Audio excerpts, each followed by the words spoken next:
This podcast is brought to you by Stevie Wicks. And by Again and Forever.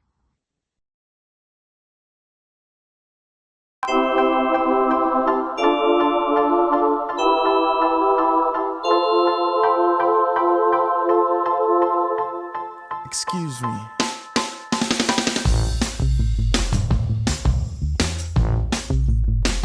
Yeah.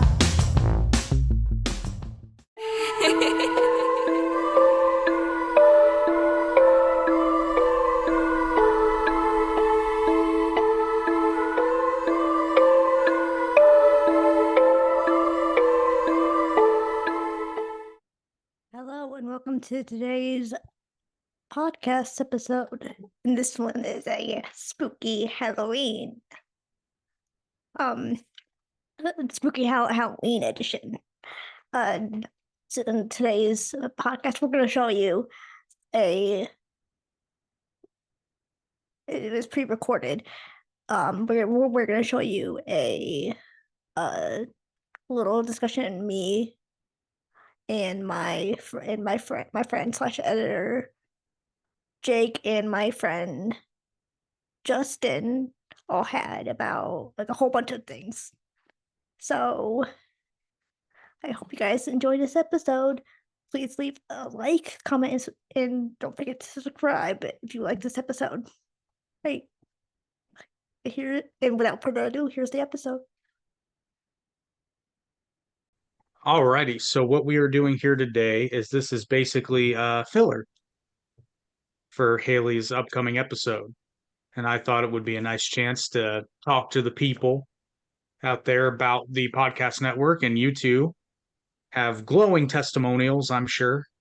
Hopefully, maybe. Yeah, And also, I do. and also we're going to tease the upcoming trial of Hamilton. Oh yeah. My testimonial, I suppose, would be that I've made a lot of great friends doing this. I've encountered a lot of differing opinions on things, and in To terms say of the just sheer least. infrastructure, all of the tutorials that you have available to people who need it were like instrumental to everything I did. It was effectively like following a step-by-step guide. It was very, very helpful. Yeah, I purposefully designed it that way because that's what always frustrates me when I'm trying to learn something new is the So guides helpful. the guides tend to just be like, oh, and then do this. It's like, well, I don't know how to do that, hence the tutorial, why I need it. So it might be annoying to some, but I go through every little step and I assume I that if I you're will watching follow the it. video, yeah, I assume that if you're watching the video, you know nothing about what you're doing. And if you do, it just makes it that much easier. I would follow like the one you did on shorts is basically how I learned everything I know in CapCut. And yeah, like the reason why I can hit the ground,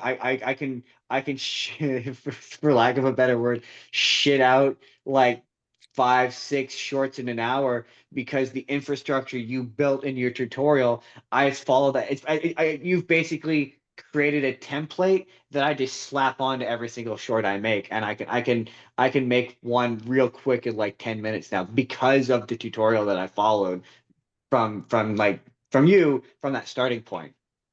And it's just made it super easy for me. well, and it's actually about to get even, at least on my end, but I do shorts for multiple podcasts, and it's about to get even faster on my end because I discovered a wonderful product. There is a free version, but you have a watermark and limited tools. So I bit the bullet. I paid the $120 per year, and oh my God, I can crap out. Now, granted, they will edit and caption it for you, but I don't love how they do it because theirs is very generic. I like to stylize it a Mhm. bit more. But you could literally shit out like 30 shorts in an hour. Really. My Not my not thing with even. CapCut currently is every time you exit out of it, like even if you so much as like hit the button to open another window, it'll load an ad.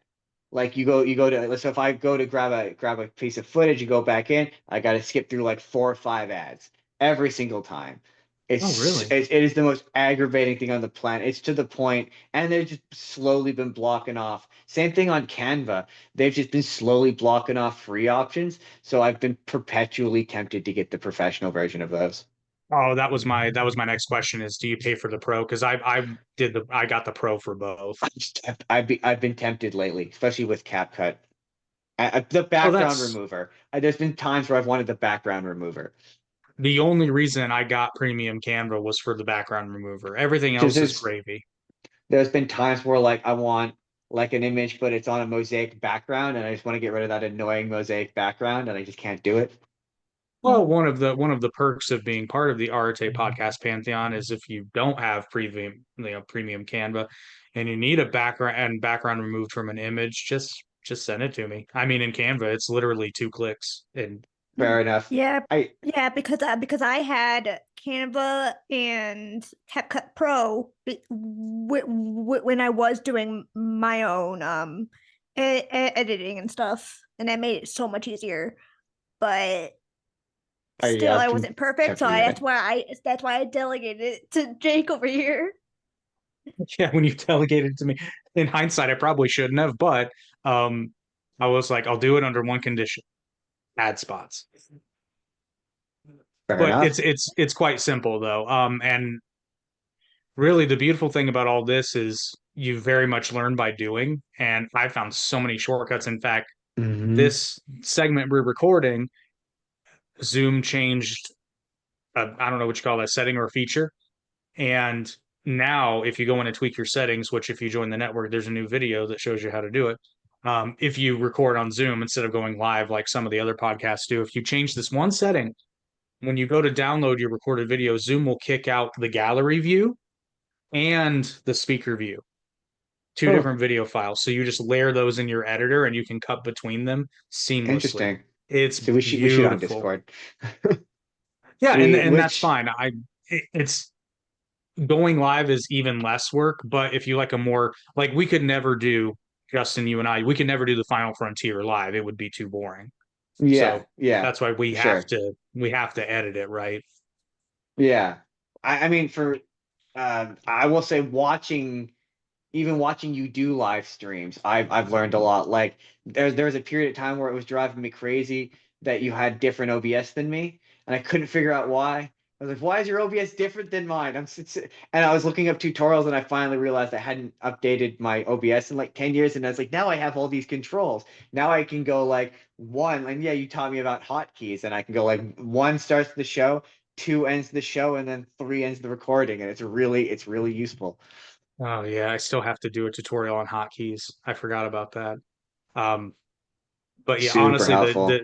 the simplest solution is just buy like a $40 to $80 stream deck. And but I mean, you're doing the same thing though, so I suppose you're just doing it in Yeah. Stream Deck versus The only on thing your is I keyboard. discovered today is when you're filling out your OBS, I've got my other not my numpad, but my actual number keys. I've got it set so number two just plays the trailer for the Final Frontier. But when you're typing in your OBS description, it will activate the hotkeys when you're just typing. So like as I'm typing, because I today was Terrifier movie, so I put Terrifier 2. Every time I put in the number two, it would just start playing the trailer. And it would just start from the beginning. I was like, stop that. Yeah, that is the only. I guess that's the upshot to the Stream Deck is that doesn't happen. Yeah, exactly. But Haley, it is your show after all. How have you found the experience overall? Pretty good. Like I said, I delegated most of the work to you because I'm like, I've been so busy with like interviews that I have like found I have like no time to do nothing but interviews. Yeah, honestly, if I had my druthers in my dream world, that's what I would be doing all day, every day. Like today, for example, today's a Sunday, so I don't have my normal job. I've literally been editing all day, and I've been happier than a pig in shit. Like it's I great. I take a certain amount of joy out of the just as much as the on camera the behind the producing stuff is almost as much fun as the like as much as it's yeah work to spend all the time cutting the shorts and all that stuff. Yeah, I there is a certain level of like It's better than my regular job. Oh yeah, the frustrating thing was funny. I was talking to Max yesterday, who Virus Vox. Sorry, he doesn't like it when I call him Max on Toon Talk 2.0. Was talking to Virus Fox the other day, and he was like, "You're doing too much," because he's trying to get me to hire a virtual assistant, and I'm like, I don't want a virtual assistant because nobody's going to do it the way I like to do it. No, Yeah, nobody is. My issue is I don't have enough time. If I had enough time, there would be no issue. I can edit 50 podcasts if it were my day job, which we're okay, trying to fair get to enough. 50. We're trying to get to 50. So here's the sales pitch portion. If you're still with us, do you have an idea for a podcast? If so, we can help. Even if, and these two can attest to this, even if you have no idea what you're doing when it comes to things like YouTube or podcasting in general, even Yeah, if you've never worked a camera before, we can walk you through all the steps. yeah, Even if you've pretty never, much. Yeah, yeah, even if you've never edited a video before, we can show you how. Or I hate to say it this way because it was never my intention to do this for money. I'm editing too much now where I'll just be blunt. If anybody else, if you want me to edit your stuff, we're at a point now where you got to pay me. fair, also fair. Hey, Like, I did people stuff for them. They asked me oh, to. fair enough. Yeah, I forgot. I didn't want to speak for you.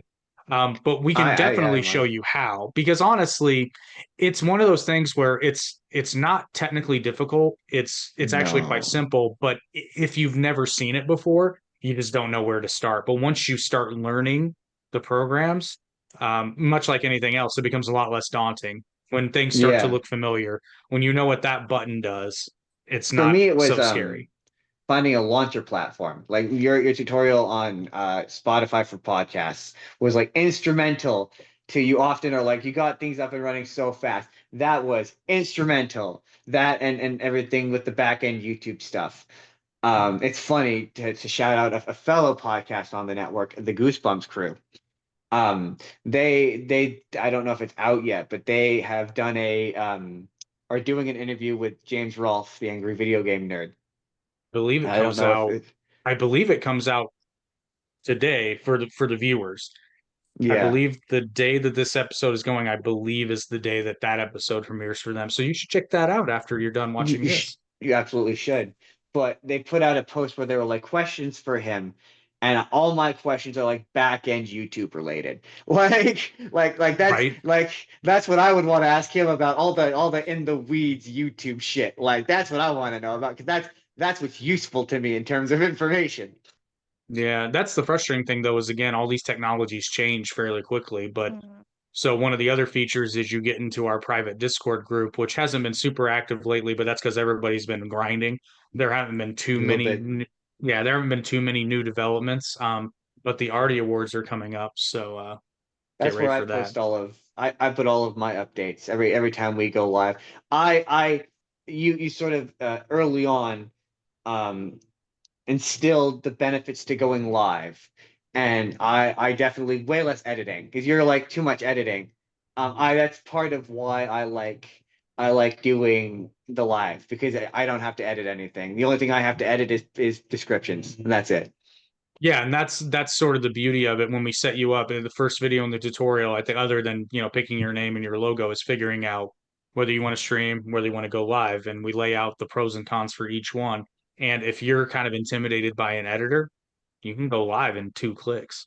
Exactly. It It's takes a beautiful. day and a half to get approved, but like that's it. That's Well, and it. it's not even approved. It's like I don't even know why YouTube bothers. I guess it's just to make sure that you're an actual person. Probably, yeah. If But I yeah, had to because guess. yeah, yeah, it's in the tutorial video what he's mentioning, but freebie here. If you want to go live on YouTube and you've never done it before, you have to request permission to do so. But Yeah. usually within 24 hours, you're good to go, and then it's just one click away. Um, Mhm. well, two because OBS, but Yeah, yeah. To be fair, though, I did find that this compared to I was doing Streamlabs, but this version of OBS, I found it was nice and easy to set up a YouTube stream key. There's a yeah, lot yeah, more options than that's this. yeah. Streamlabs another one, which there's others even I forgot about Restream. if you want to stream to multiple platforms at once, which I've used Restream. I've looked into StreamYard.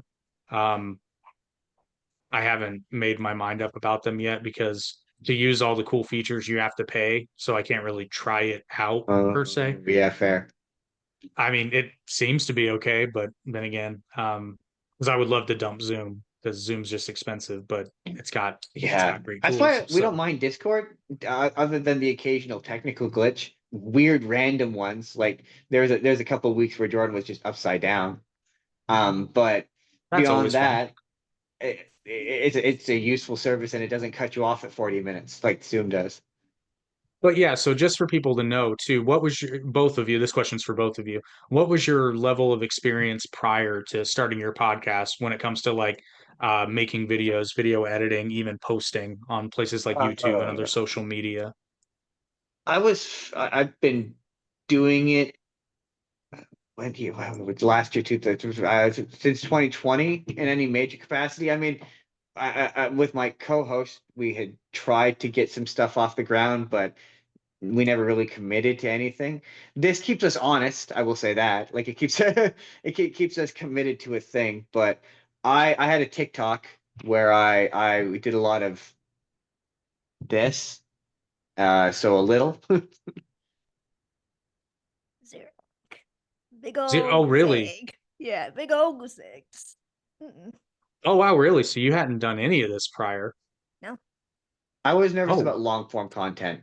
Like that was always my thing. Like, can I? Because to be fair, me and Jordan, we had a podcast that we did once where it was called Live from Justin and Jordan's Couch, and it was just we were just sitting on a couch, and we did exactly like 10 minutes where we rushed through like 5 minutes worth of topics, and then we were just, and that's the end of the podcast. Over.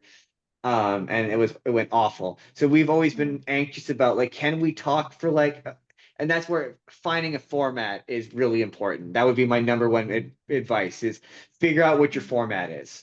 Once you figure out what your format is, like what exactly the structure of your show is roughly going to be, that makes things 1,000 times easier. Like once we decided we were going to be like news based and be sort of analysis based, that made things easier.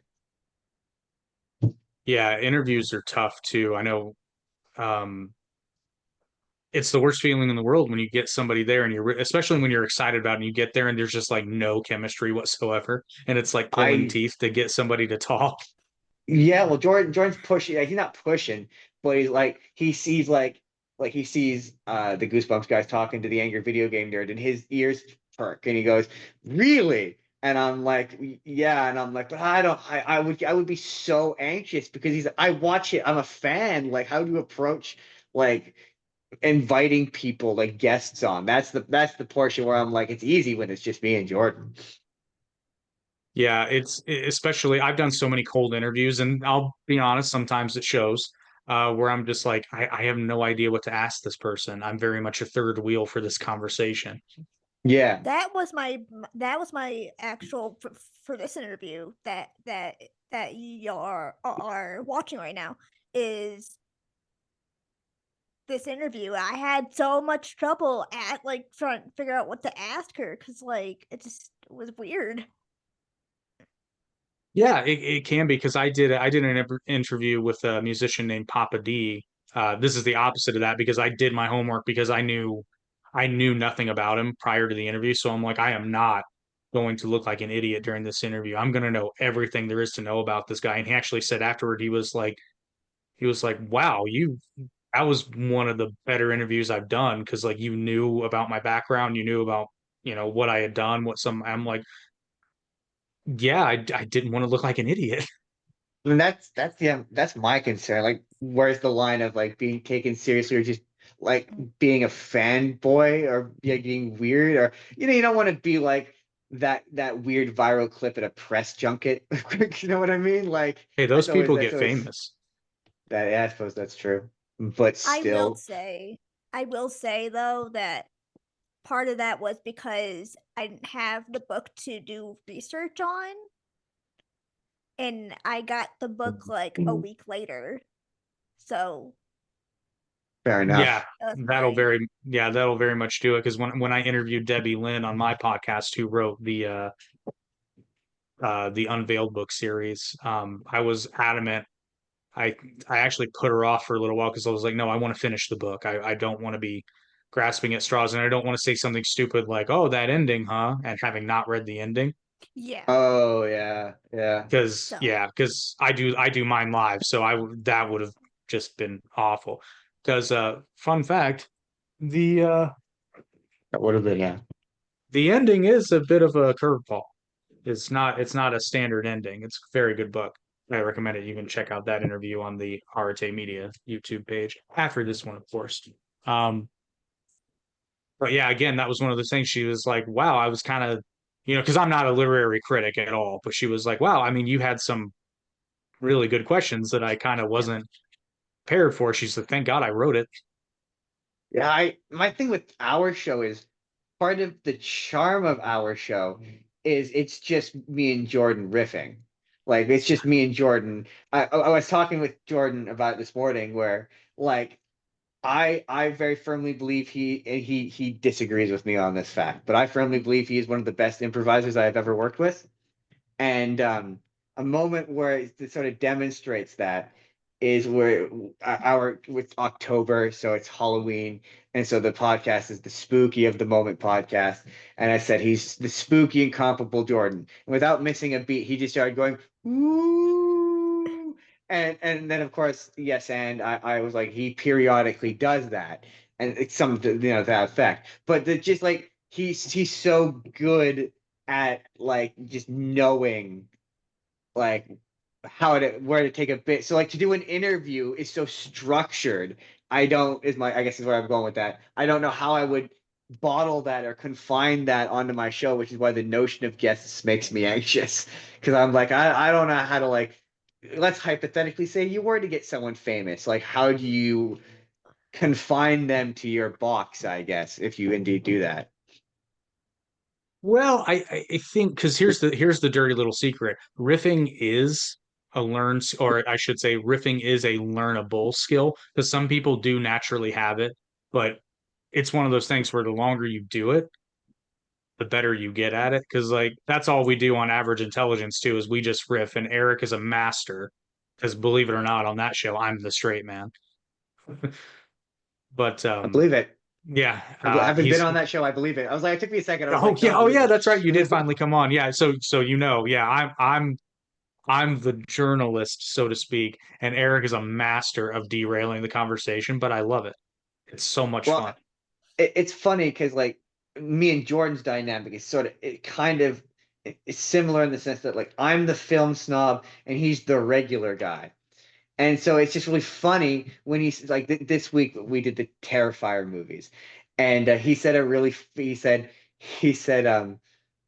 I appreciate what those movies are doing, but they just don't interest me, which is like the most film snobby thing I think he's ever said in his life. And I died. I thought it was so funny. I was like, I love it. I love it. I've, I've I've changed him. I've turned him into a film snob. I've said that so many times, which is why it's fun because I'm the opposite on Toon Talk. My mission on Toon Talk is to derail Virus any chance I can. I mean, he's so easy to derail, though. I am an and agent of chaos on that show, and it is oh my so god. much fun. Mine is to like just cause shit with him. Like in the comments, I'm always picking shit with Nil. I don't even know if actually no. Sometimes he needs I help. know. I know that you see it. I know that you see it. You look at the comments every time, and I'm just like here trying to like stir up Some, shit. Trying to sometimes, stir the sometimes pot. sometimes I gotta help. Sometimes I gotta help Virus though. Like sometimes he says things that he makes me laugh because he says things that I think he thinks are like free throws or like real big swings, and then no, I think he's right. He's technically right, and he always seems surprised. It's always funny to me. Yeah, no, I still maintain that I think I win more often than not, I think so. I just probably would because tend to it's agree like with that. because it's like sometimes I'm just like that's a reach, buddy. That's a bit of a reach. Sometimes he's reaching. But wait, was it he's the anarchist and you're the journalist? That's the That's what he breakdown there. says. I don't consider myself a journalist though, but he keeps calling me one. So I mean, you do the research more than anyone. I will say Yeah. that I It's think true, that but that comes out of a fear of looking like an idiot. yeah, it's the one thing I will say is me and Jordan together, we constantly find ourselves impressed with how well we align as like in terms of like thinking. Like a lot of times like we think the same way and it's kind of remarkable, but like from a different angle. It's yeah. There's just a lot of times where we're like, yeah, we're on the Yeah. same page about this.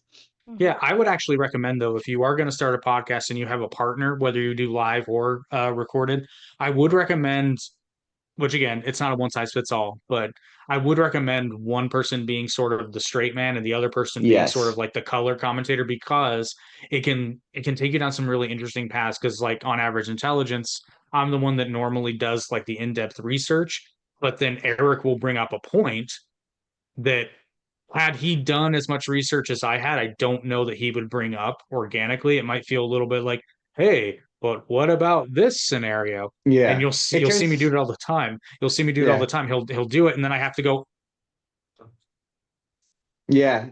It hmm, turns into an educational experience too, because like your co-host becomes a stand-in for the audience. Whereas like you're teaching him a thing as much as you're teaching the audience, which is really helpful. right. And sometimes he did this once. I can't even remember what we were talking about, but basically I was making a point, and he just makes this real quick aside, and I went, shit, there goes my whole argument. Yeah, yeah, that's happened a few times. Like 12 hours of research wasted because I didn't consider that one thing. Or in my Jordan will say something astute that just changes my entire perspective on then when I go to watch my next thing, it impacts what I was going to say. Yeah, having that would be another piece of advice. Find yourself a good co-host. I don't understand those people who could just do a podcast by themselves. I don't understand those guys. Like to me, a That is podcast is a definitely a conversation. Yeah, that is definitely learned. Fun fact, when I first started doing this, I could have never carried a podcast by myself. In fact, you can probably go back to an older episode and find out as much, but that's another skill that can be learned. Some people can just do it. Ironically, it sounds counterintuitive. Don't be afraid of the quiet. That's the Oh, biggest mistake people make is like if they're thinking, they feel like they have to fill the void, and then that's when you get your hms and ah and all those really annoying sounds that everybody tries not to do, but everybody does. yeah, Yeah, yeah, so filler words. yeah, just don't be afraid. It's ironic too because you'll find when you're no longer afraid of the pause, you'll pause less because it's okay to take a beat and be like, yeah, no, I'm going to rephrase that and then just keep going as opposed to, oh no, I said something stupid. Oh, what should I say? Oh, I haven't talked in a while. Shit. That's interesting because that I've noticed that happening when I do TikToks. Like I did that one about about Terrifier 3 and every word was like deliberate and then I took a beat and I'm starting to notice when I'm doing stuff live it's just like it's just because I'm just that is just how I would talk to Jordan off the air. Like if the camera wasn't there that's just how we would talk to each other. Well, we'd probably And be a bit I, more mean to each other, but yeah, well, speaking of your Terrifier episode that I saw, I was in your live and I literally said, I was like, I don't mind there being a Big Bang Theory reboot. Like, oh, oh yeah, we were making fun of they're doing a spin-off of a Stewart spin-off for Big Bang yeah, Theory. yeah, the spinoff. I don't Yeah, mind that. With see your Stewart? face is exactly yeah. Me and Stewart Jordan were and the comic book lady. like Stewart, his girlfriend, and Um, Bert from the the university. yeah, That'll Yeah, yeah. last 2 episodes. That see, my point is like Stewart. The whole bit is that the whole joke is that he's not the main character. Like that's the Right. whole joke. That's the whole bit with him. That was my point. Whereas Yeah, like I don't okay. get it. yeah. Yeah. Oh, yeah. And Like it's kind of the same joke with Bert. He's just kind of always there, but never there. yeah, he doesn't leave an impression. That's the whole joke. Once you make to be fair though, like in later seasons, I also said this, they try to give him agency and make him a character, but then the joke kind of stops working because once you start to feel sorry for him, the fact that he's constantly pathetic no longer works. Yeah, But because it's no longer funny because now we know him. But also by that contrast, I think it's more interesting than that Mandy Georgie spinoff, which Mm. looks bad. No, I'm I'm excited for opposite on it. that. Because Really? Georgie, I okay, as someone who resisted young Sheldon for a very long time, I went for Sheldon and I stayed for Georgie. Yeah, Yes. my point though is that it does those characters don't belong in that format. It just does it feels weird. It feels like it's like a dream sequence in an episode of Young Sheldon. It just doesn't Well, I've seen the trailer for it's it. It just doesn't the tone feels weird. But I don't know. but It's just not working for me with those characters. Those versions of those characters, I should say.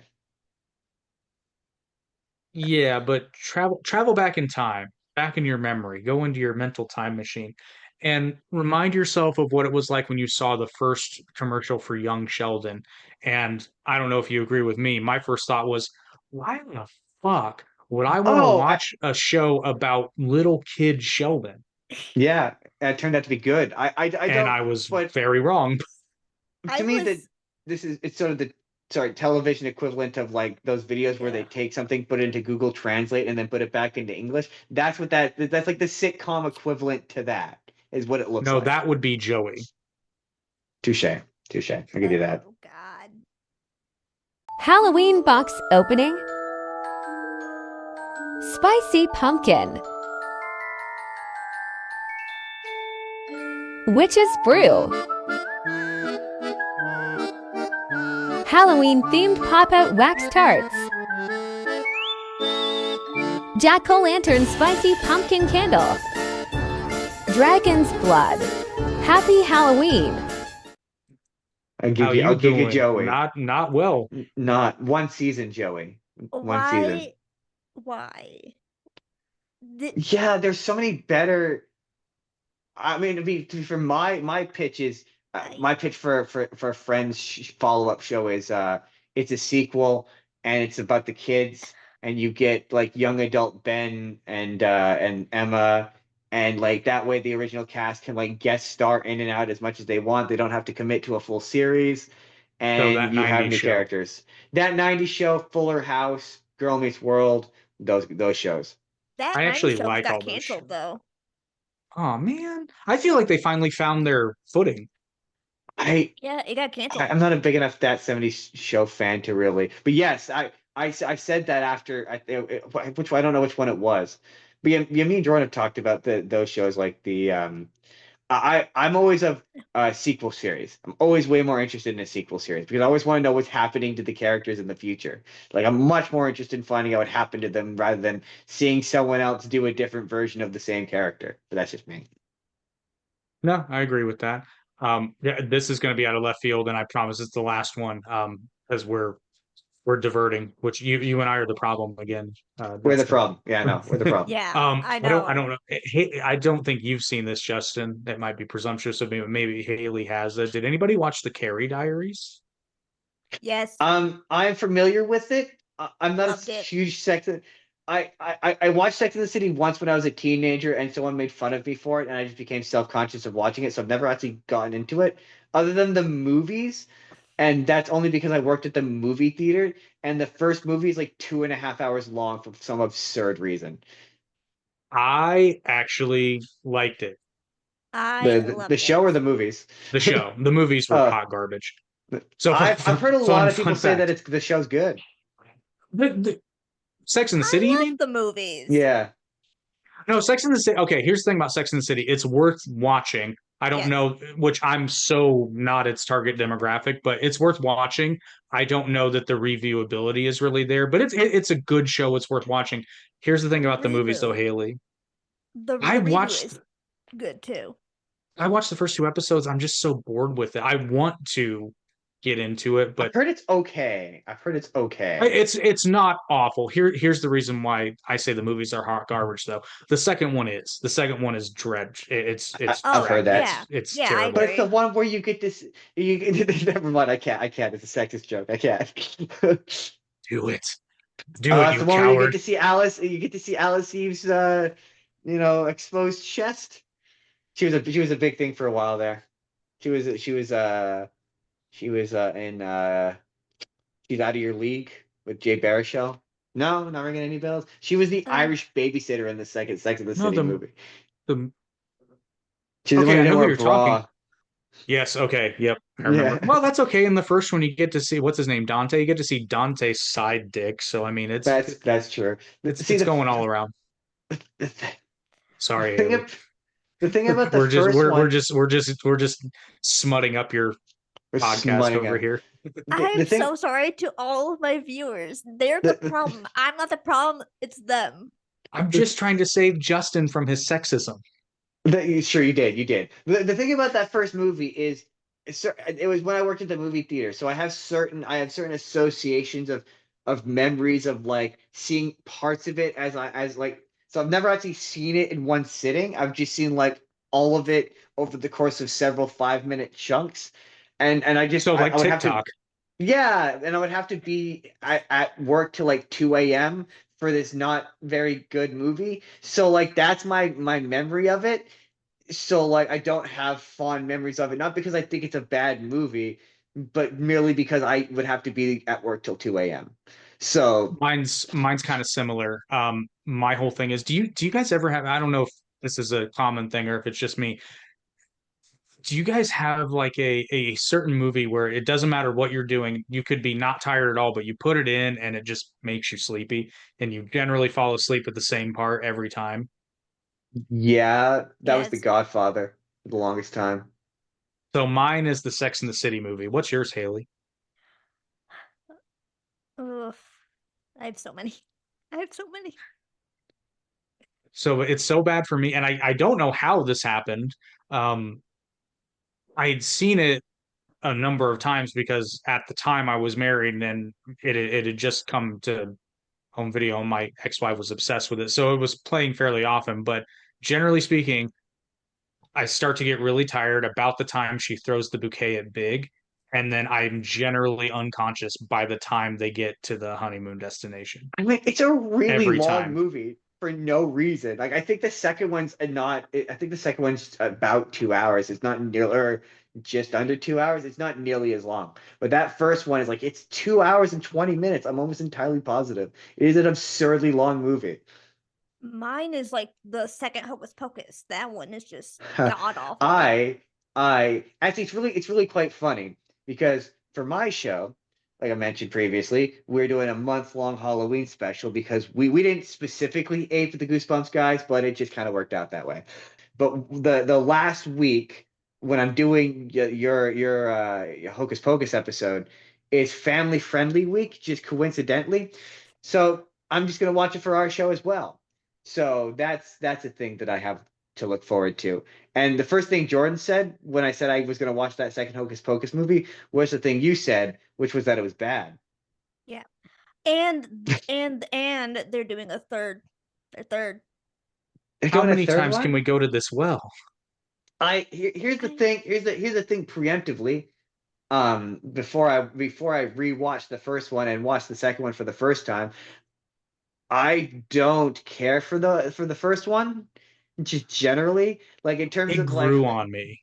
It I very much grew I on me. love the first one. The second one is hot garbage. The third one's gonna be even worse. that tells me I'm gonna like the second one. 'Cause I just don't like I didn't like it. That's true. I Justin likes the silly. I like me some silly. I just don't. I didn't like that movie as a kid. It's weird. Tonally, it's too dark for a kids movie. Like I didn't. As an adult, I find the weird obsession with the fact that there's virgins to be weird for a Disney movie. It's hilarious. It's my Like favorite joke. like it's just, yeah. There's just elements of it that are like I prefer Halloween Town. Like Jordan gets to watch Oh, I thought Halloween Town. wow, for a split second, I thought you were just leaving it at Halloween, and I'm like, No, that's next that's week. a turn. Next week's Halloween. It's Next It's week. like Next week I get to watch. that's a turn. It's like, yeah, because like, when he stabs the kid. Well, it's funny because obviously, yeah, Terrifying movies. Watch Terrifying movies. So Jordan's pretty upset with me right now, and his soul is pretty blackened.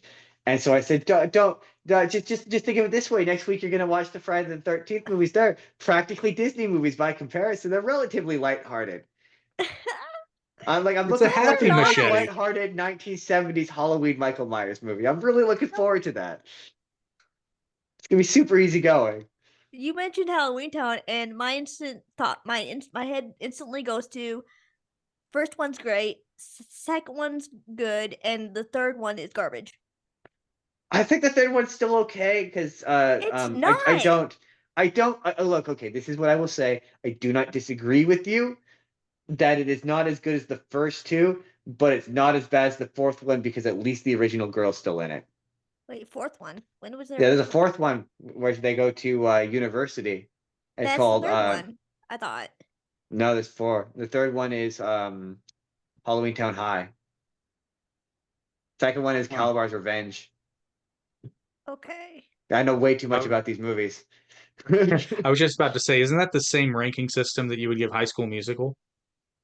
Yeah, well, actually, I All the High School Musicals were good. The series is garbage. I like the High School Musical movies. Wait, there's a series? There's a series on Disney There's Plus. a series. The series High is School okay. it's on- Musical, the musical, the series. It's okay. You're gonna appreciate this. So Okay, it takes God, place. this is Mean Girls all over again. There's too much. I'm getting confused.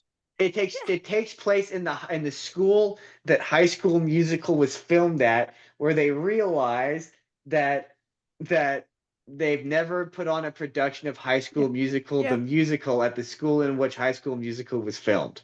So it's called High School Musical, the series. Yeah. Okay, hang on. I'm gonna lay this out to make sure I've got it straight. Yep. So Yep. this is a series Yes, it is. in which students who attend the school in which High School Musical the movie was shot in realize that they, through some odd coincidence of fate, have never put on a stage production of High School Musical in their school wherein the film High School Musical was shot. Yes, that's absolutely correct. And so that first season is How? about them putting on the musical High School. And it was even okay, no, but that's not even the funniest part, Jake. The funniest part is the second season they do not do High School Musical 2 for some reason.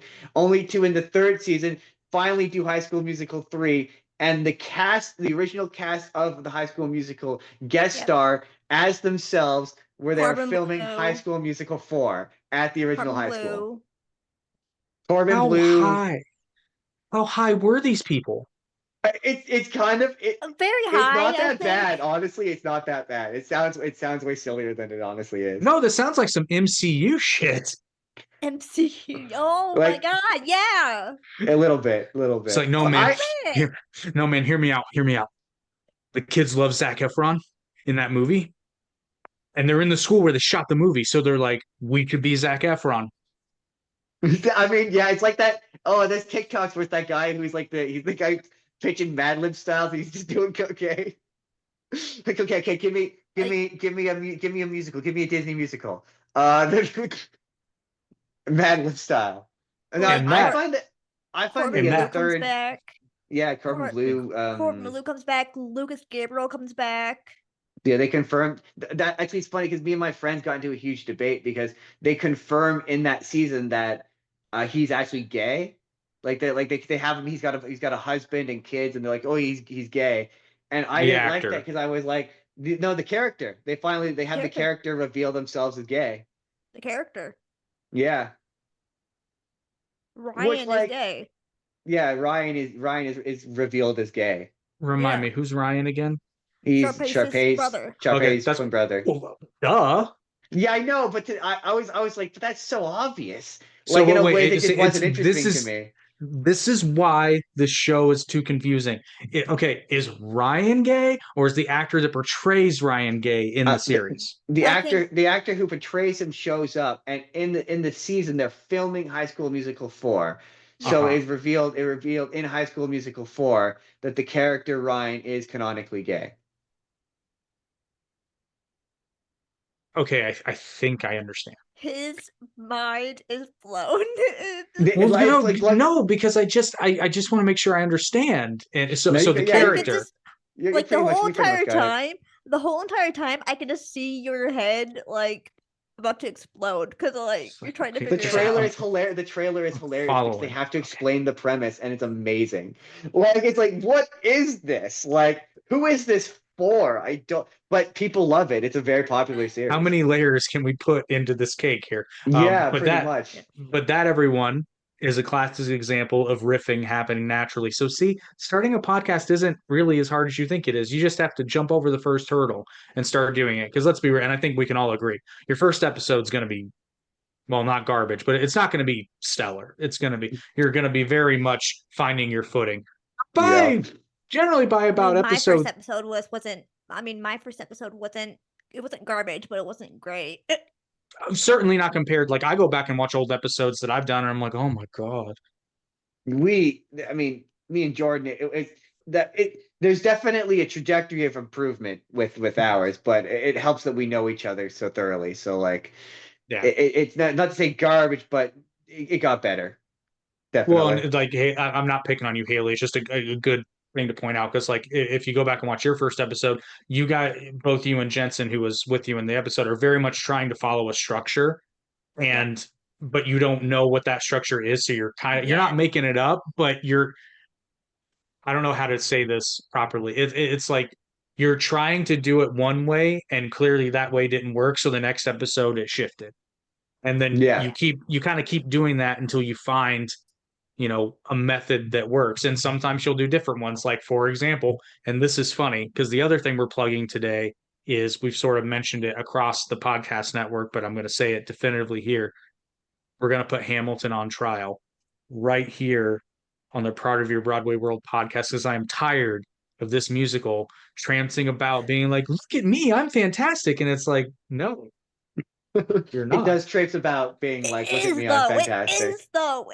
Is it though? Well, so that's what we are going to decide. But fun fact, completely independent of this, which this was first, the idea for this was first, on Toon Talk 2.0, Virus comes to me one day, he was like, we're going to put characters on trial. I'm like, did you watch the show? And he was like, what are you talking about? I'm like, okay, no, you didn't. So this idea came up completely organically.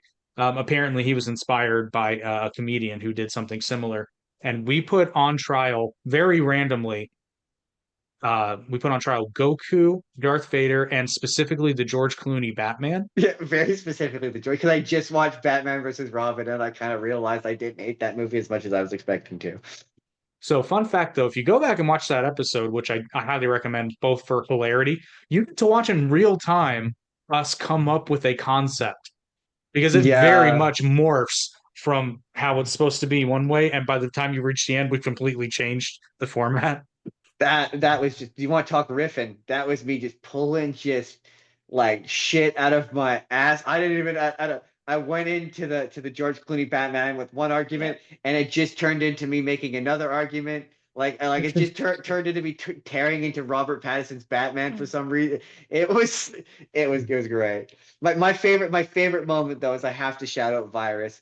My favorite moment will forever be, and I need you to make it into a short of his opening statement, his opening statement for Goku, because Hailey, you're not a Dragon Ball fan, I don't imagine, but it is, as a Dragon Ball fan, simultaneously a surprisingly accurate opening statement and unbelievably just character assassination like you would not believe. And it was brilliant. It made me go like, I was on Jake's side, but I'm like, Jake, he needs my help.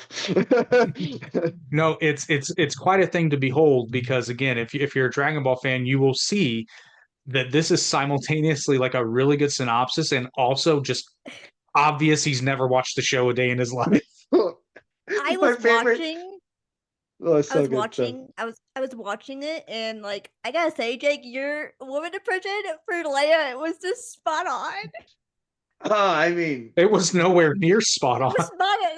Was spot on as a woman. Jake's ability to, I mean, your Obi-Wan. Your Obi-Wan was pretty phenomenal.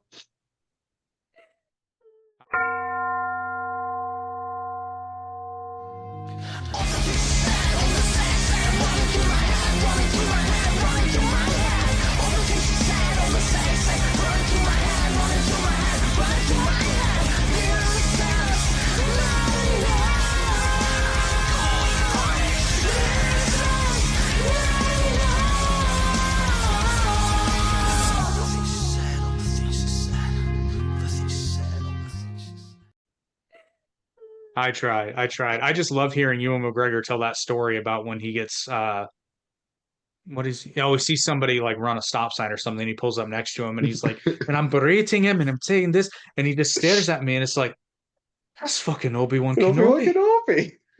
I mean, my two favorite voice. I mean, besides the Trump impression, which gets me every time.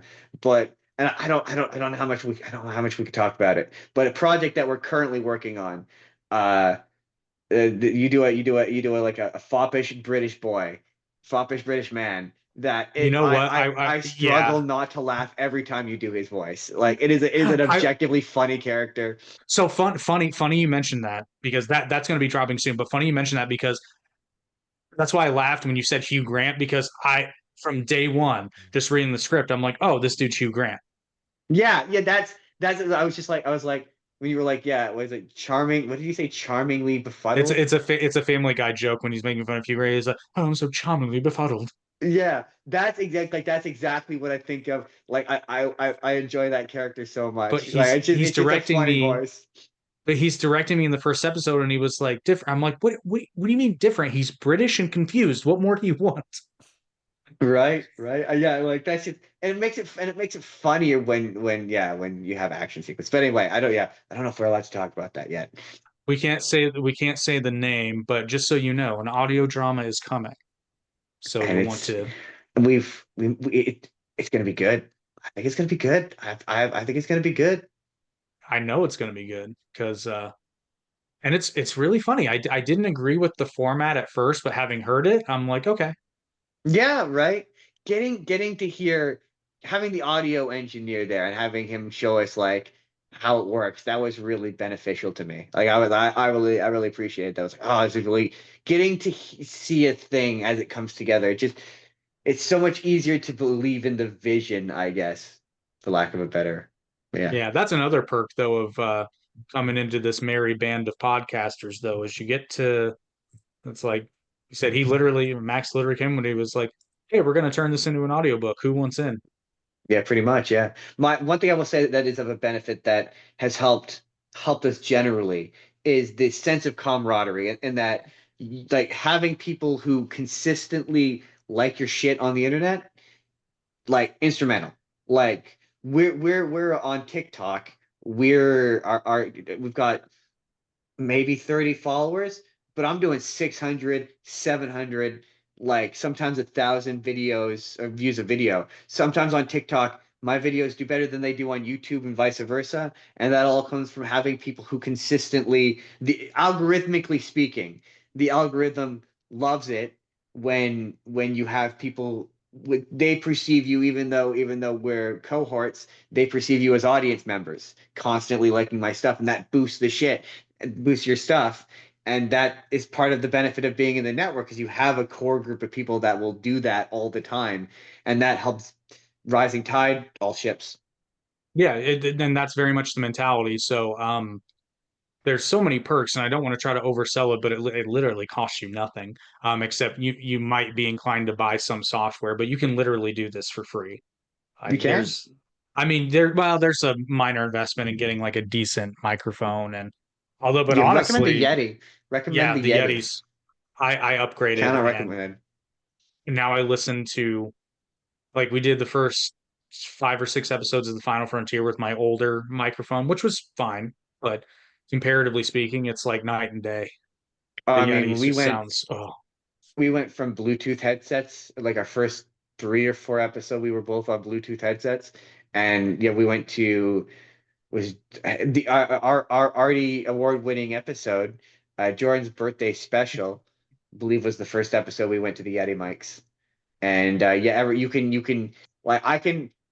Jordan makes fun of me because he calls me a narcissist, but I've started listening to when I'm at work, just listening to our podcast, and on the Yeti we sound professional. yeah, Like I it's a totally different animal. But I'm glad you yeah, brought up Artie Award winning because that's another perk is if you have a podcast on the network, you become eligible for the Arties, including the coveted Podcast of the Year award, which you can't see because of my background, but you get a custom made belt when you win. we're coming for the belt. That belt, I keep saying that belt will look great on my wall.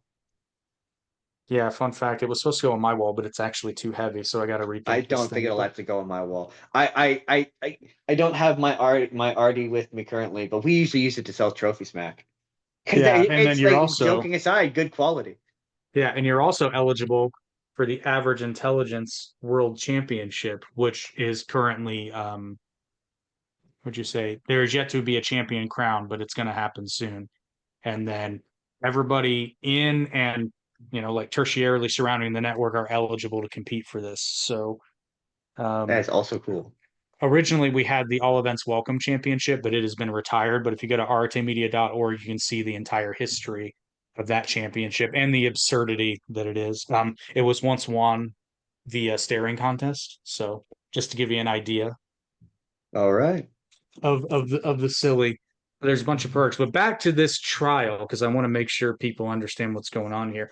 But you can check out. So it's going to be very funny. I intend to make this extremely comedic. But at the same time, I'm coming for Hamilton, and I'm going to expose it for the So mediocre show that it is. is this the one that this is the one I get to judge, right? Yes, you will be the I judge. judge, jury, and I execute if I decide if I Yes, do I get to administer a you can punishment if administer I punishment. Yes, so you get to handle sentencing. all right. All right. I promise to be a fair and impartial judge. That's why I Oh, that's why I asked you to be the judge because you're literally somebody who was like, I don't hate it, but I don't love it. It's just kind I of there for me. It I makes like sense the that a music. Canadian. It makes sense that a Canadian should judge Hamilton, though. I will say that the reason why I feel I'm the most qualified person to be the judge is the only other one I would say would be equally qualified would be my co-host Jordan, and that's simply because when you pointed out the fact that they give away the ending at the beginning, I immediately went, huh, I hadn't thought of that before. That's such a valid point. Dang it. The only thing I haven't worked out yet is, I mean, we can't. I don't know that we can really have witnesses per se. Although I bet we could have Max in as a funny Lin Manuel Miranda. We need to get someone who could do a decent Lin-Manuel Miranda impression. Oh, just somebody who can rap with mediocre skill to the same beat and everything he does. Yeah, I'm sure we can find that. I mean, yeah, it's actually, if you want to know something really funny, if you listen to, what song is it? Washington on Your Side from Hamilton, I think, and You're Welcome. There's a point in the middle where it's literally the same musical The same breakdown. song. It's literally, yeah. And I noticed that one day, and then once you notice that, you can't unnotice it. And then because I'm a monster, I pointed it out to Jordan so that he can't unnotice it. That's what I always do. I'm a monster. Well, it's right up there with Papa, Can You Hear Me? And Do You Want to Build a Snowman? Or Green Day. Yeah. You know the song 21 Guns? Yep. You know the guitar solo is just the Full House theme song? Da, na, na, na, na, na, na, na, na. Oh my God, did you not know that? Am I'm not a huge Green Day fan, so I'd never put it together. I But I pointed that out to my cousin once when we were playing Rock Band. It blew his fucking mind. He's like, replay that song. He was like, oh my God, it is. well, I think before we become the problem for too much longer, because We are the problem. Justin and I can literally go for 5 hours. We have to cut ourselves off because it was like shit. Yeah. We should. That should be. We should do a special one time, Justin, and see how long we can go. I mean, if we look, if we get enough subscribers, we or enough followers on all our pages, we should do a subathon and on like Twitch or something and do like see if we can do like 10 12 hours. When we were doing the Kickstarter, I did pitch that and y'all were too busy. But I did pitch that to as like doing a telethon or something. But yeah, we should do that where we just see how long we could be live. I'm kind of scared because I think we can do it for a while. I feel like I could. I mean, I don't know. I may have to like get up in the middle to go to the bathroom, but I feel like I could. And Oh it's yeah, just so yeah. funny. Yeah, we're allotted bathroom breaks. Yeah. It's just so funny because I used to be real like, ah, man, I don't think I could. Like, I'd watch Joe Rogan and I'd be like, I don't know how that guy could talk for 4 hours. And now I'm like, You get Jordan has to restrain me. yeah, it's like you get the right person on the other microphone. It's I true. get it. I get it. But are there any other things you guys would like to mention in terms of the podcast network and or Hamilton? I would say that the thing I respect the most about our network is that we don't all exist on the same spectrum of like the world. Um, and that we could all disagree civilly. We prove that the world can disagree civilly on things, and that we can put Hamilton on trial And still be friends afterwards because it's and all in good still be fun. friends afterwards. I am. Because I'm actually very proud of that fact though, because that's one of the things I'm adamant about. Because I mean it when I say, barring like a handful of just really extreme positions that I won't tolerate, like everybody's got a voice here, and I could yeah, disagree with you 100%. Like, for example, we're not going to have a neo-Nazi podcast. That's not happening ever. right. I'm not gonna be like I'm not gonna be friends with the guy who's pro No, murder. no, I that's don't not see that happening. happening. But like I said, barring a handful of just like ridiculous Truly things, like reprehensible truly, people. yeah, yeah, exactly. Like people that take 6-year-olds to watch Dude, what's I what's can't. that movie? Crap, I can't remember it. Terrifier 3. Terrifier. I almost said Dreamweaver. I'm like, that's not right.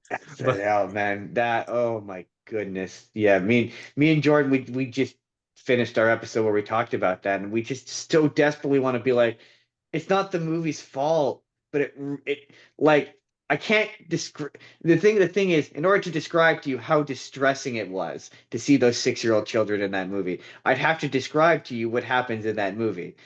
And I'm assuming this is going to eventually go on YouTube, and I don't want to get anyone demonetized. Like that's so it's like it feels like we're kind of underselling what we mean when we're like we walked out and the guy was like yelling at him. He's like, "What is wrong with you? Like, what oh, is good. wrong with you?"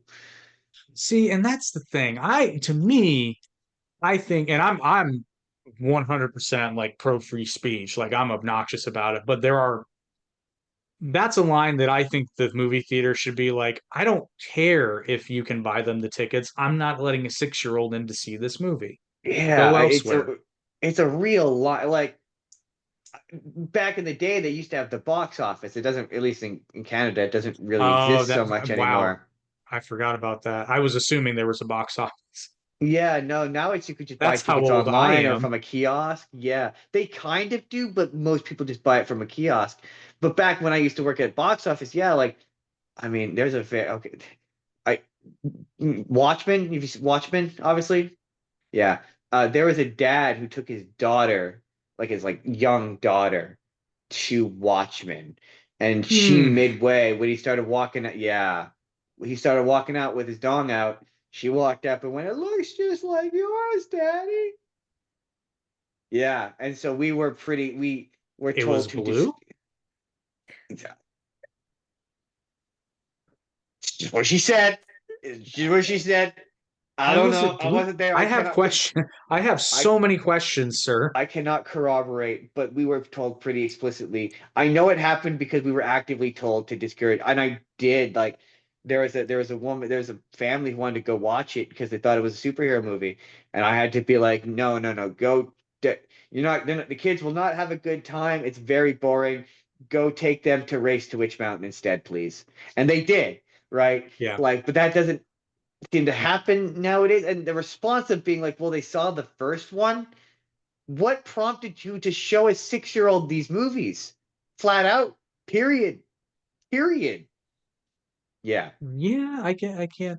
I don't But remember I don't remember what game it was, but when I worked at Walmart when I was like 17 or 18, had to have been 18. There was a grandmother or something that was buying a game for the kid, and the kid was far too young to play this game.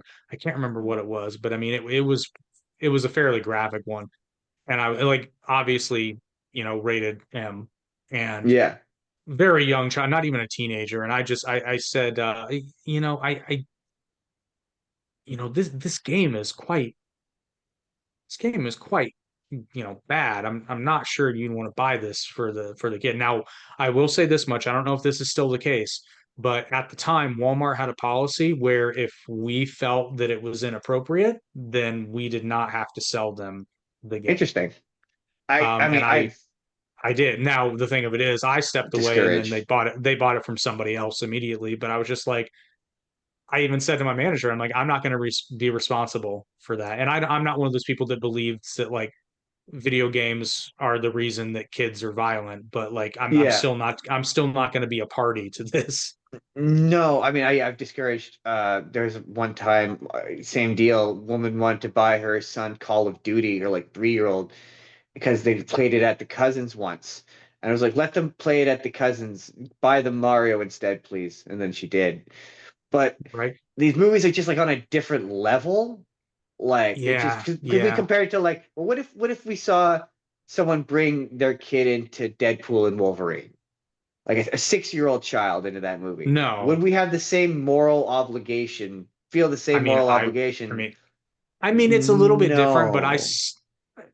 it's not the same, but I would still probably be like, this is not appropriate for a 6-year-old. Well, The that's thing the is, point I was gonna make was like, would you do that? Would you bring your 6-year-old to Deadpool versus Wolverine? And I'm like, no, No. no. no, not necessarily, no. But also, I mean, I saw some fucked up shit when I was a kid. Like I watched South Park when I was like 12, but I'm like, but this is just on such a That's different different. level. Yeah. It's This is on a such a Well, lot but see, different different. level. I probably, depending on the 12-year-old, I don't know that I'd hesitate taking a 12-year-old that I knew could handle it to Deadpool and Wolverine, but a 6-year-old, no. No, and like I said, Shawn said on Facebook, he said, "Oh, I bring my 15-year-old to it." It's like, yeah, that's different. Like there were some 15-year-old kids in there, and I was like, this is a bit intense, in my opinion, for them. But that is a discussion I'm willing to have. A 6-year-old, and it really does like people are getting like dismembered, like bad shit is happening to kids, right?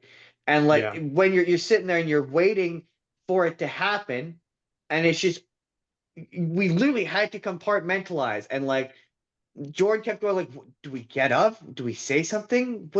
What's our moral obligation here? Like, and it was like, yeah, I'll all be you're blunt. I'll be blunt. Morally speaking, you've got no obligation. I That's a know, but decision if they've made, and you're oh not, and you don't work for the theater in this case. Like you have no no, but obligation. You have like no obligation whatsoever. They're gonna have to oh deal with their fucked up kids. but it definitely like it ruins that movie. It absolutely does because it's all you can think about is this poor child 3 rows up who's being traumatized right now. That's what I It was was gonna a point out. That's bad what I was gonna time. point out was like that's exactly what I was gonna point out was like you realize that that kid is gonna be scarred for the rest of their life. Yeah, I mean, I almost the only reason why I didn't like I was gonna say something to the guy at the podium. I was gonna be like, dude, is there not some sort of or like, do you not? And as I was about to, the guy was doing literally what I was about to, and they were standing right there. And yeah, you started, what is wrong? Yelling at them, and I was like, good, good, but oh man, yeah, yeah. I'm very glad I'm going to be watching a lighthearted Halloween movie from the 1970s where a guy kills teenagers. Yeah, It's because if you significantly change the lighter. soundtrack, it's Look, quite it's a fun little romp. look, I maintain those middle Friday the 13th movies are fun. They're really some of them are Oh, genuinely funny. I'll be honest because I laugh at people that say The Exorcist is still scary. No, not anymore. No, I understand at No. the time it was probably terrifying. Now it's it's hilarious. dumb. It's It's dumb. such a funny movie. It's Yeah, it so is. hilarious. I Like you laugh and can I'm like, I watch you can for me, I can watch the entirety of The Exorcist and the opening scene from Scary Movie 2, and they're very much the same movie for me. Yeah, here's but the thing about that's like a 80s movies. Here's the thing about 80s movies is like you watch them now like Jaws, like and you kind of sit there and you kind of like laugh because you're like, okay, this is stupid.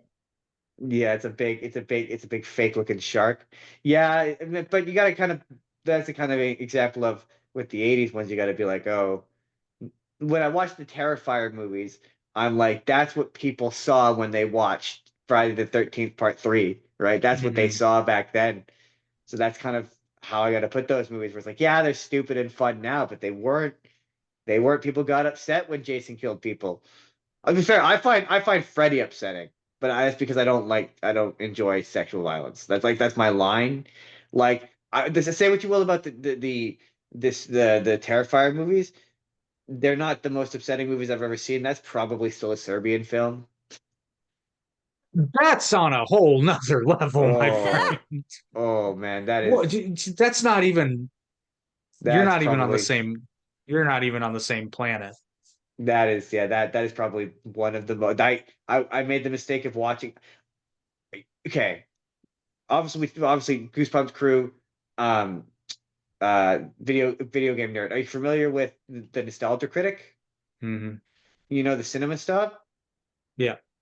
I got really into the Cinema Stop, like really into him, to the point that I own his first movie. I love his first movie. I think it's really good. I actually quite enjoyed it.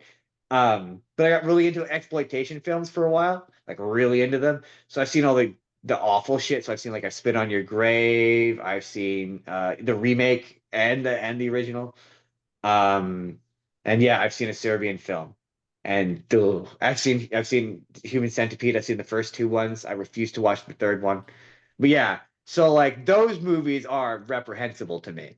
Like I don't understand how you can make a movie like a Serbian film and sleep at night. Like that, I don't understand. There's issues. There's issues there. I think. I think it's pretty safe to Yeah, say. Mhm. yeah. But Those are the yeah, movies that make me uncomfortable. Like that's where my line is. I will say, since we're talking about like what's appropriate, like, because I'm circling back to like when we talked about like what's appropriate for kids, and I just that's reminded me, because when I went to order this, when I got picked up this book, I also bought the Wicked novel. well, that's an interesting. Okay, okay, I know where you're going. That Yeah, that that novel is not the Broadway musical, not for children. No. not for Um, No, children. there's There, scenes in that book that just made me feel icky. I've um, never read it. I've heard of it. I've never read it. I will um, put it to you this way, at least if I remember correctly, because I'll be honest, this particular part of the story, just because of the way it was written, is kind of a haze, which I actually appreciated because I think the author did it intentionally, where you're not entirely sure what's going on. Um, it involves an orgy and a tiger. I'm I'm sorry to say what now? Yeah, I'm it's scared. Like I haven't actually read the book, but I've like read the synopsis and everything, and I've heard stories about it too. I'm afraid to read it now. I'm afraid to read um it. I wouldn't be afraid to read it. There's only really one super D duper weird part, and it's pretty much right in the middle. But yeah, like I said, there's a legit, if I remember correctly, at least there's an orgy and a tiger is involved. But it's not like a tiger. Huh. It's like an So when people say the anthropomorphized. movie's going to be more faithful to the book, that's the kind of No, I don't think so. I think that's 100% all Broadway musical all day, Are every you day. sure? Are you sure? Because No, but the I have a hard time. I have a hard time seeing that movie involving an orgy with a tiger. I really I have a hard time seeing how and why they would want to pull that off. well, see. because Part of me wants to know the context, but the other part of me just wants the mystery to remain my alive. thing. That's the icky part. There is no context. It's just apparently there's like these in the Emerald City. There's these clubs where you just go and yeah, Well, You have sex with the tiger? whatever moves. my thing is though is the first part of which I texted Jake. I told him that it was two parts. He's like, "What? It was two? It's two parts? Oh, now this is gonna be shit." Like, Okay, so in my defense, what I said about this movie when I first heard they were going to make it, I said they're going to ruin it because they're going to overproduce it and they're just going to milk a cow that doesn't need to be milked. They're gonna I mean, it's overproduce it. 2 parts, and the first part is longer than the original musical. How is that possible? That's How is what that I'm saying. possible? How every single time we talk about this, me and Jordan and Hailey, me and Jordan alone, we keep going back to literally, how is that possible? the original musical is 2 hours and 45 minutes. The part 1 is 2 hours and 40 minutes. I'm like, How is that like if this is an adaptation, like again, if this is an adaptation of the musical, how you making 2 movies that are longer than the musical? and I don't understand it. It blows the mind. I googled it, and apparently there's gonna be backstory, and there's gonna be like Because added like songs. And I'm like, oh god, what's the song per minute then? Like at that I- point, are they adding a bunch of new songs? Like, is there going to be like Yeah. a ton of Yeah. new songs? Is that the idea? Okay. yeah, Because like, that's don't what I musicals read. have to have a certain musical per minute or something like that? Musical Oh number per no. minute. What? Oh, so I was trying to jog my memory about the aforementioned tiger scene. It's worse than I remembered. That's icky. Don't Google that. Don't I'm- Google. I've I'm heard not gonna good things about this book. Like, there's a lot of people who are. I've seen videos where they're shocked that the musical did so well because the book is just I that might- not good. The musical and the book are two completely different I things. might not read the book. I might burn it instead. And So, but here's the funny thing. I heard the sequel's even worse because I haven't read the sequel because I I refused did to not know there after. was a sequel. Yeah, Son of a Witch. Oh, I interesting. saw all those books. I saw Son of a Witch. I saw like all those novels. I'm like, oh my god. Oh, interesting. I will say I'm not a fan of the author. It's just it's not my cup of tea. I enjoyed. I think Wicked is worth reading once just so that you can see just the vast difference between it and the Broadway show, which both from thematic and storytelling points of view is far superior. Even in so far as how it ties into the Wizard of Oz, the musical is superior. Yeah, that I It's a know. better thing that exists. Like the review that I saw on this book was like there's like there's like sexual things happening with children, and I'm like, and all this other stuff. I'm like, I mean, I wasn't going to go there, sexual but yes, situations with but children. yes, I'm like, why? this is a thing that happened because okay, so And this became a sounds. well-known Broadway musical. Wow. I mean, it's when I tell you they are very much very different things. Yeah. Huh, They are interesting. extreme. Imagine Huh. if you will. I feel Imagine like if you I feel will. like I did know this, but that's fascinating. Yeah, but they basically took like the character names and the overall like very broad main premise, and that's Yep. about it. Yeah. Huh. And then they Interesting. kind of made their own thing about it. So Justin, you'll appreciate this. Imagine Wicked as the stage production is the stage production of Wicked, and the book would be like the quality of Oz the Great and Powerful, but as a softcore porn movie. Okay. Okay. Yeah. Okay. Oh. Wait, Oh, the thank quality of you. Oz the Great and Powerful, the James Franco movie? Yes. Oh. I actually don't totally why- hate that movie. why you What? gotta That put movie that was in- awful. That's why I said don't totally hate it. You'll notice I said don't totally hate it. Why I are did you not gonna say put that love image it. in my mind now? Well, because I'm trying to best That's describe without you honestly- having to read the book. See, I half expected you to say, the prison show Oz? It's like that, but with No, it's not. It's not scarecrows. quite. No, it's just that way with tigers Is that or what a the tiger. tigers- A tiger. Is that way too specific of a joke? No, because it's okay. So here's the thing you have to understand in the book Wicked and in the musical to a certain extent, but they go more into it. So there are animals and then there are animals, which they differentiate them in the book with a capital A. And then any species that is an animal, not an animal, is also capitalized. So if it's a tiger instead of a tiger, it's like a humanoid tiger, if that makes Oh, sense. so okay, Yeah. yeah, no, that does make sense. Because That is Dr. okay, yeah, this sounds Dillamon weird. is the goat. It's a So goat. Dr. Dillamon is a goat, not a goat. He's a Yeah. goat, but he becomes a goat because he starts to talk bad. That happens in the book. Is it okay And if I the say that this book sounds bad? no, because I mean, in a vacuum, Based on your it is. description, it sounds very weird. So, and here's the thing, and this is where sometimes when I criticize some, I do this with Star Wars, the new Star Wars movies all the time. But when I criticize something that's kind of beloved, but it's part of sort of like a larger, what do you call it, a Mhm. larger world, a franchise, a larger franchise.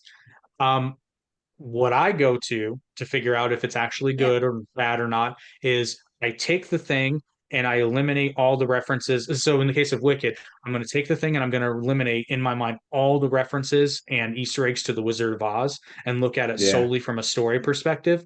And without the Wizard of Oz attached to it, it's fucking terrible. that's a good metric. It's a good This is barometer. not a Yeah, book. This is not a book that people would read of their own volition unless it's tied to the Wicked Witch of the West. If it was just a witch, nobody would have read this book. Yeah. yeah. I don't think that's unfair. Man, All yeah, of that this. Wizard of Oz iconography is long lasting. Yeah. Mhm. All of this to say though, just because Ariana Grande's on the cover, don't buy this for your kids.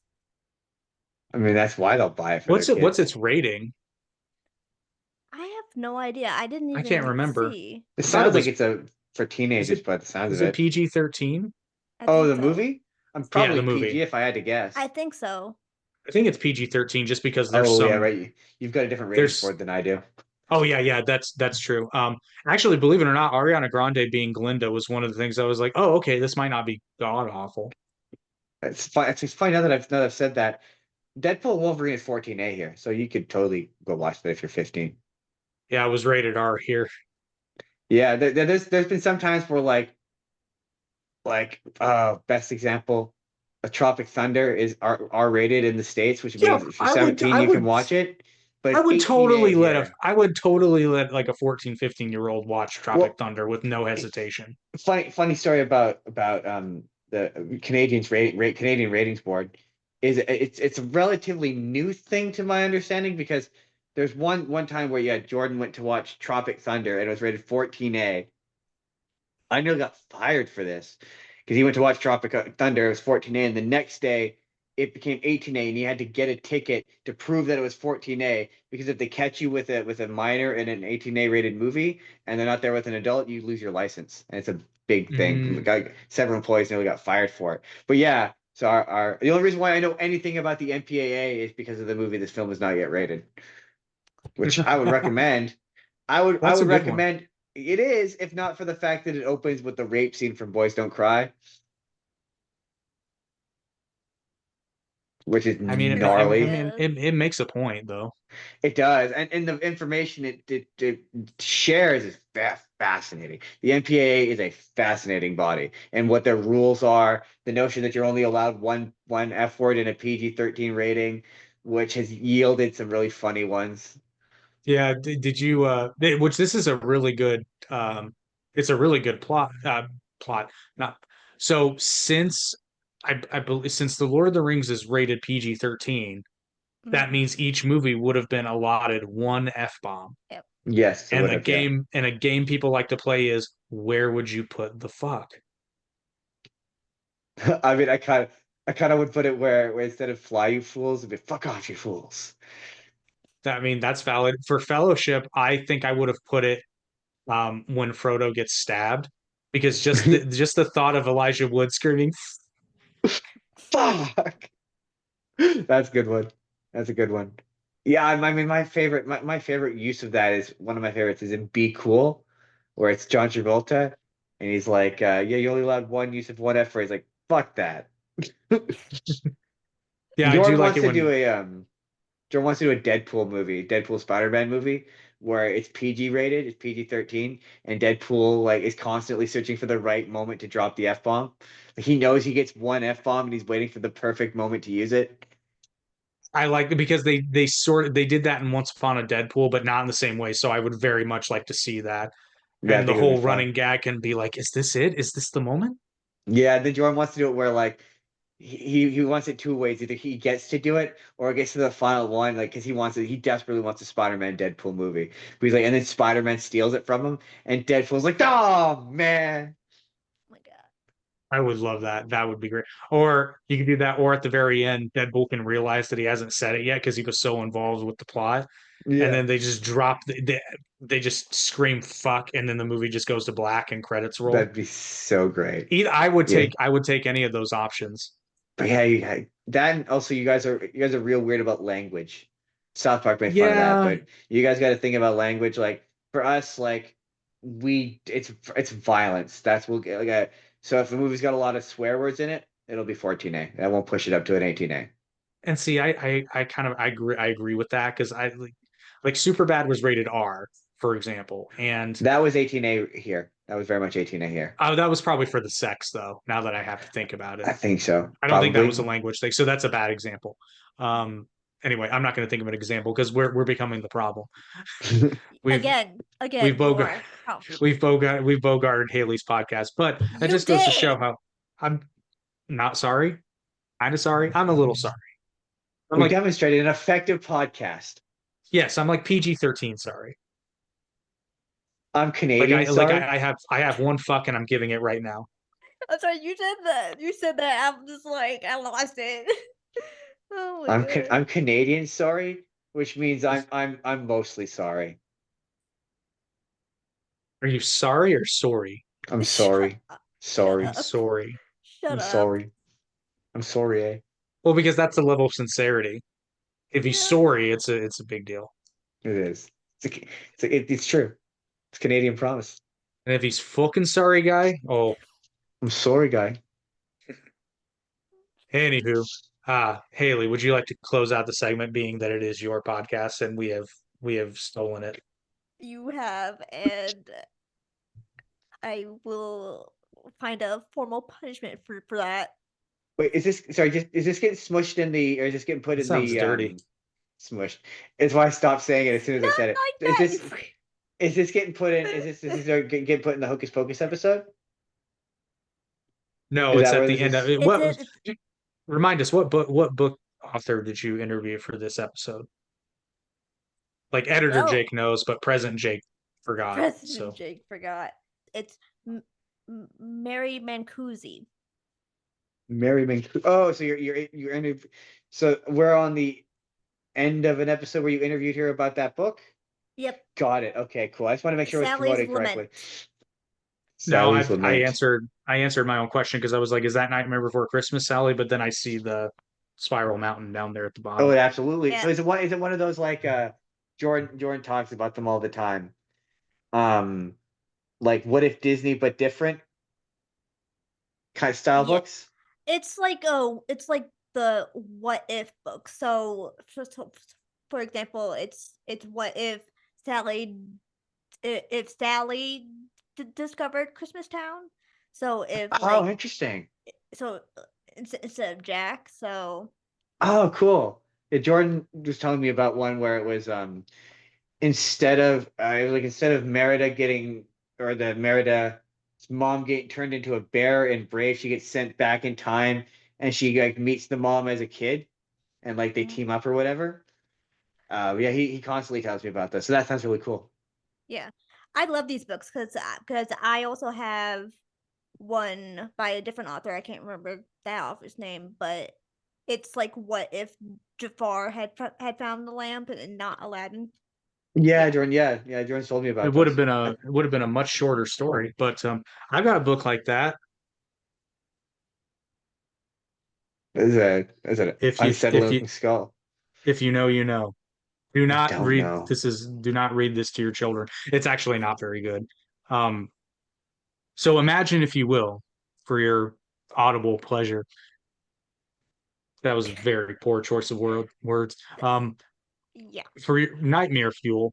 Um, Peter Pan meets 50 Shades of Grey. It's as bad as it sounds, but don't worry, no children are involved in this story. I mean, all right. It's That not very good. sounds like that genre of like Disney, their horror Disney movie now, where it's. I mean, we mentioned Screamboat Willie, Winnie the Pooh, Blood and Honey. Yeah, no, this is I read this out of morbid curiosity. It's a series, and Oh, it's not good. the only reason We why Screamboat Willie was funny because Jordan turned to me and went, "A family picture," and I had to struggle not to laugh. we It's like can this cut doesn't. this out.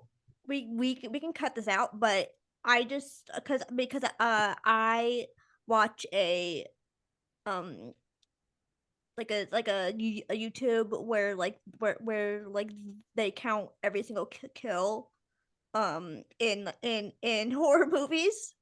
Oh So yeah, yeah. it's called Dead Meat, which is really funny. Uh and they just today did a kill count for the new horror movie called The Mousetrap, which is a Mickey Mouse Steamboat Willie horror movie. It looks terrible. And I'm scared to watch it because it's like it's gonna be terrible and it's gonna ruin my innocence with like my Disney fandom. Here's what I will say. Winnie the Pooh just real quick. Winnie the Pooh Blood and Honey one is terrible. I hear the second one is good. Oh, There's a yeah. Grinch version of it that the guy who plays Art the Clown plays the Grinch, and it's honestly pretty good. I It's like that one. really yeah. It's called the Mean One, and it's honestly pretty good. It's surprisingly good. So they're not all terrible. I just imagine like that Screamboat Willie, just Mickey going on a killing spree and just sounding hilarious, like Jordan's one request for that was that he wanted the Steamboat Mickey character to disembowel someone and then play Turkey in the Straw in their entrails as like a ugh. reference to the original cartoon. And it's not even called Screamboat Willie. It's called The Mousetrap, which I Oh, don't Mousetrap's another one. understand. There's a bunch of them because the There's a few. minute yeah the minute that he went public domain, everyone ran out and got themselves a cheap Steamboat Willie costume. But yeah, what I want in that movie is for him at some point to find something and be like picks up a machete, is like, here's a special tool we'll save for later. A mouse tool. A mouse tool, yes, if you Oh will. God! I get the reference. I'm way too And old for no, that, but I definitely and get he the reference. just Jason style machetes a dude in half and goes, dog. That's sort of what some of these are. Like one of the ones, yeah, the Screamboat Willie is the one where he's been trapped underneath this steamboat for like 20 years and he's finally free. It's really weird and meta.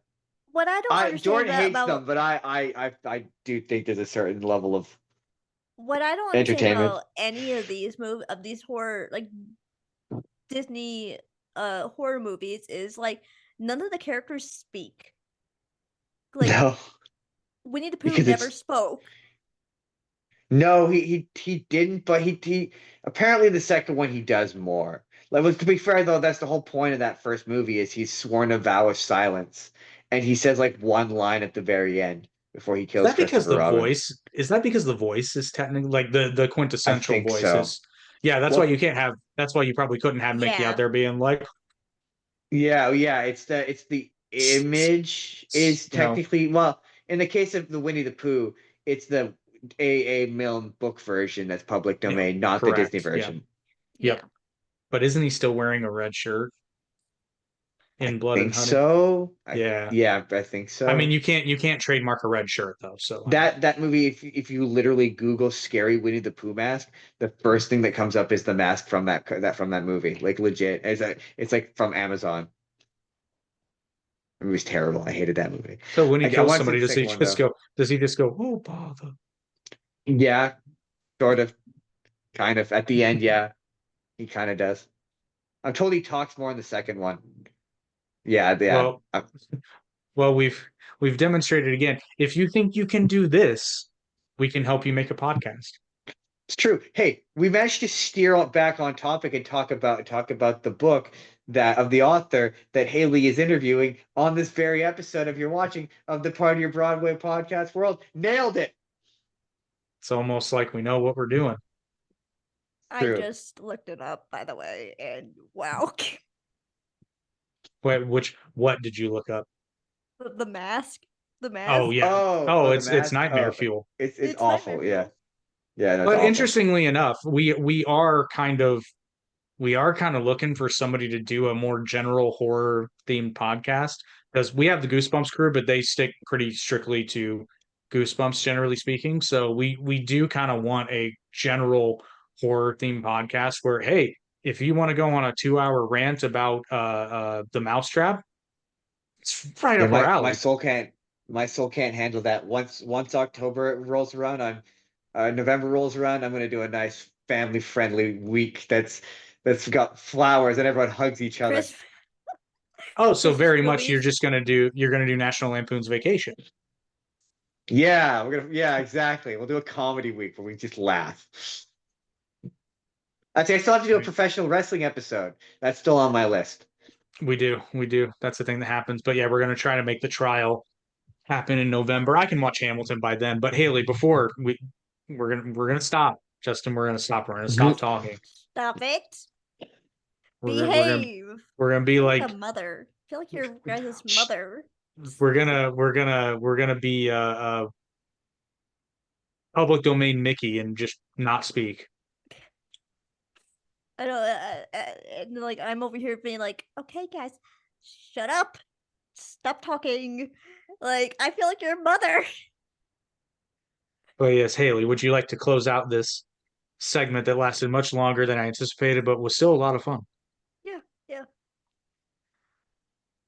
So again, I hope you guys enjoyed this episode, and if you did, please, if you're considering it, please buy the book because it is very good. If you go to Barton Nobles, they have a Barton Nobles edition that has like the little gold Barton Noble emblem sticker. So yeah, that's all. Thank you guys again for watching, and I will see you guys next time. That's all, folks. We did it. We nailed it. Nailed it.